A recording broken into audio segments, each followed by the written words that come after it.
We have a very important Blu-ray trip today. The biggest reason for that is because I realized in my Blu-ray collection video that I had a fatal flaw in my collection. We got the 5 movies right here, all the way up to Ghost Protocol.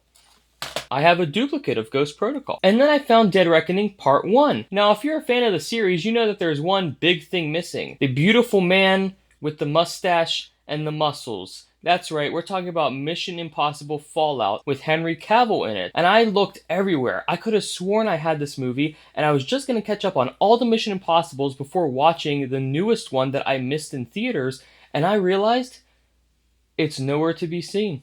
Noble agrees with me, I believe. Isn't that right, Noble? I guess not. Okay, it's like 500 degrees in this car, but it is what it is. It's all worth it because we're looking for Mission Impossible Fallout. I think my wife thought I was slightly insane running out of the house to go get it, but that's the best part of being married to the right person. She understands completely and is not surprised at all. So there's that. We're gonna look at a few different places. I really think that at the end of the day, there's only like 2 or 3 left that are even worth looking at, which is very sad to say. And most of them are local. Anyone that, collects Blu-rays and likes Blu-rays knows that it's gotten pretty slim pickings recently. There's nothing like a little McDonald's and a sweet tea to fuel a Blu-ray trip. It's good for the mind, it's good for the soul, good for the heart. Maybe not good for the heart. Besides the heart. It's pretty much good for everything else, though. Unfortunately, at this point in life, going to get Blu-rays anymore is sort of bittersweet.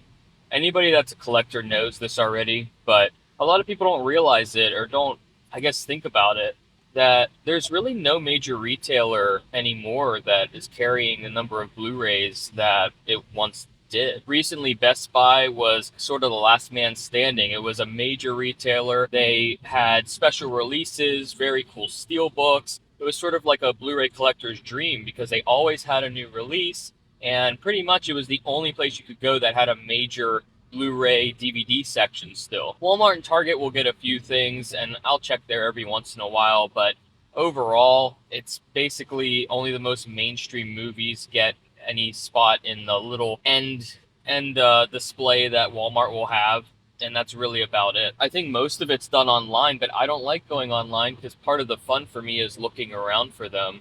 So that's why I'm crazy and go spend money to drive to places. Where I'm driving now, though, is a really cool place called The Exchange. It's somewhere local to where I'm from, and they have all kinds of used Blu-rays, and they're all curated. So maybe I'll pay a little bit more than I would at, like, say, a flea market, but at the same time, they make sure that the disc is in good condition, the slip cover is included. They just curate it a little bit for you, so it's usually worth, in my opinion, to go check it out because it's a really nice place. And there's also a couple used Blu-ray places and book places in the mall.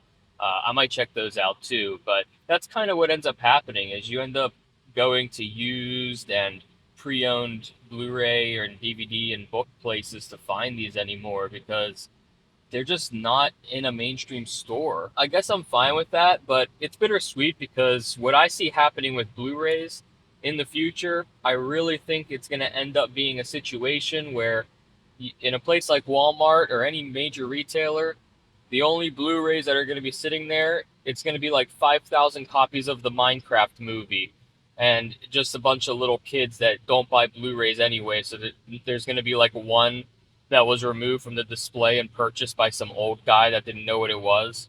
That's pretty much it. I think it's going to just get very depressing in the future, because as of right now, most movies do have Blu-ray releases. Are they in Walmart right away? Probably not, unless it's like the Minecraft movie. So that's already kind of happening. But at least online and in some places you can find new Blu-rays, like Target tends to have them, and it's not only the mainstream film. But I just think as time goes on, without a company like Best Buy that has a huge display and they actually invest money into steel books and special editions and things that get people excited that still collect Blu-rays and like physical media, without something like that, I really believe that if a movie even has a Blu-ray release in the future, it's going to be online only, and that's pretty depressing. I hope I'm wrong. I hope it doesn't happen. I really do, because this is a blast for me to go check this out, and I'm excited.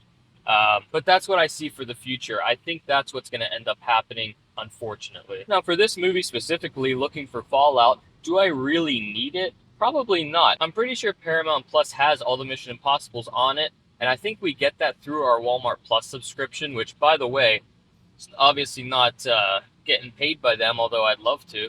But Walmart Plus is awesome. All your groceries get delivered, and it's all like free delivery, and you get Paramount Plus included with that too. But anyway, I don't really care that they're on there. I don't want to rely on streaming, especially with the quality of streaming. For me personally, if you were to watch a Blu-ray right next to that same exact movie on streaming, it's a night and day difference, especially from like Paramount Plus. I don't know what it is. I feel like there's certain streaming services that do look better. Like Disney Plus, for example, as much as I can criticize it, I think it looks the best out of all the streaming services in terms of its quality. It looks very, if there's compression, it's very little and it's hard for me to see.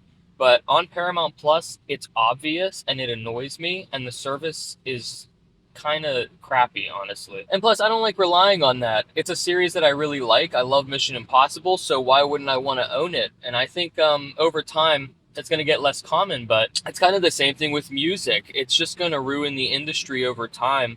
I don't know if it's a pendulum swing that will ever swing back, but I really hope that it does, because you can kind of see the repercussions of it already. I think Netflix knows they have everyone hostage because they were first to market, so their prices skyrocket and their content and their quality just continues to get worse. And then you have Disney Plus doing the same thing. You have Paramount Plus doing the same thing. And notice you have way more options now, and everything is fragmented. You have Peacock, Paramount, HBO Max, Hulu, Disney Plus, Prime Video, Netflix. I mean, it's insane. Oh, Apple TV, that's another one. I mean, it's really hard to watch everything, and I think at a certain point, I think people are going to wake up to that, and there's going to be some type of market adjustment. I just don't know what it is yet. For me personally, obviously, I hope it's going to be a return to some form of physical media. Maybe this like renaissance, kind of like vinyl has experienced. That would be awesome.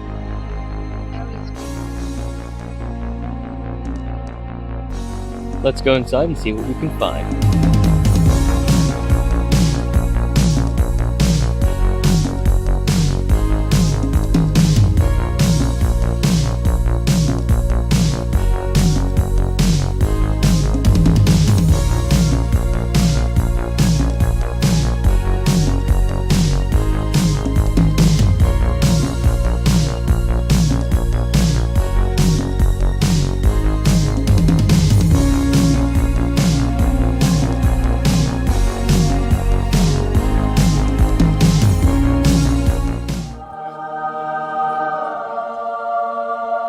We also completed a couple of side quests during this, but first, we did it. I got the Blu-ray.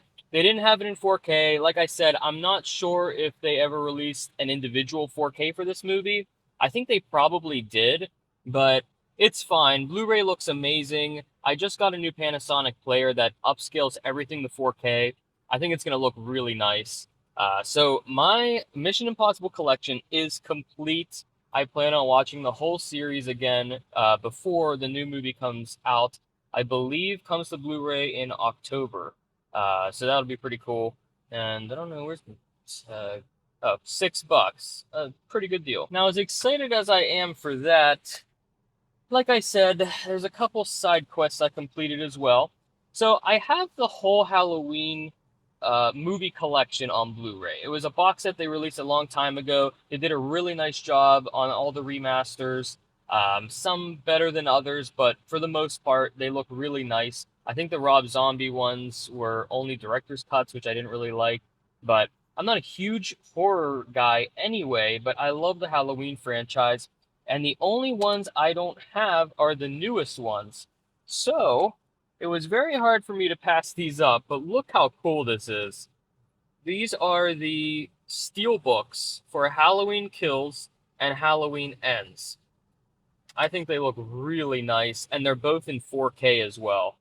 So these are actually my first, or maybe I think they might be my first 4K steelbooks. If not, they're my first like five. Ends is not a fantastic movie. I really like Halloween Kills, and now you know what this means. I have to get the first Halloween, the 2016 or 17 or 18 one. I forget when it came out. I have to get that one on Steelbook now too. Hopefully it looks really cool as well. I also got John Wick 2 on 4K. I didn't get the other films. I do have the fourth one. As you saw in my Blu-ray collection video, I have a lot of weird missing Blu-rays, but I wanted to get this one because it wasn't a nice, pretty much almost mint condition slipcover, except for this stupid tag they put on them that I'm afraid to take off. But it looks nice. It was really cheap, and I figured I'll find the other ones at some point. It just gives me another reason to come back. Although, it's a little dangerous because I always spend more money. And then I got the live-action remake of Beauty and the Beast. This was a few bucks on Blu-ray. I actually had this before, and it was one that I lost at probably one of the 5, 6 times I've moved.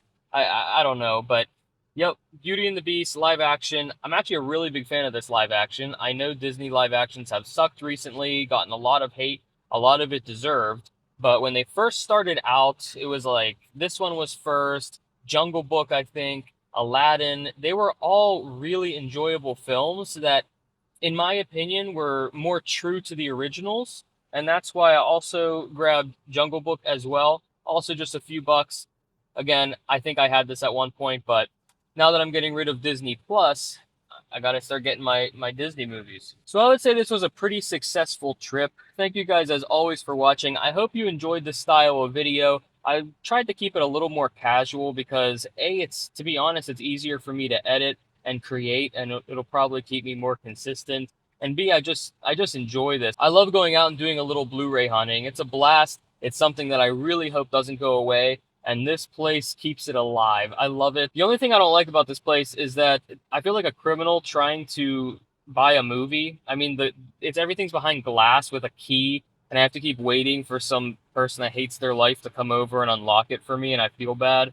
I don't understand that. I know it's to keep everything nice and to prevent theft and everything, but from the perspective of a consumer, it kind of has the same vibe as me trying to buy underwear at Walmart and it feeling like I'm a criminal too, because I have to unlock this like bin. It's just a weird reality we live in at this point, but hey, if it works for them and if it keeps them open, I'm fine with it. Thank you guys, as always, for watching. If you enjoyed this, let me know. Let me know if you've got any cool Blu-ray hauls recently. I'd love to hear about it. And I'm going to go watch Mission Impossible. See ya.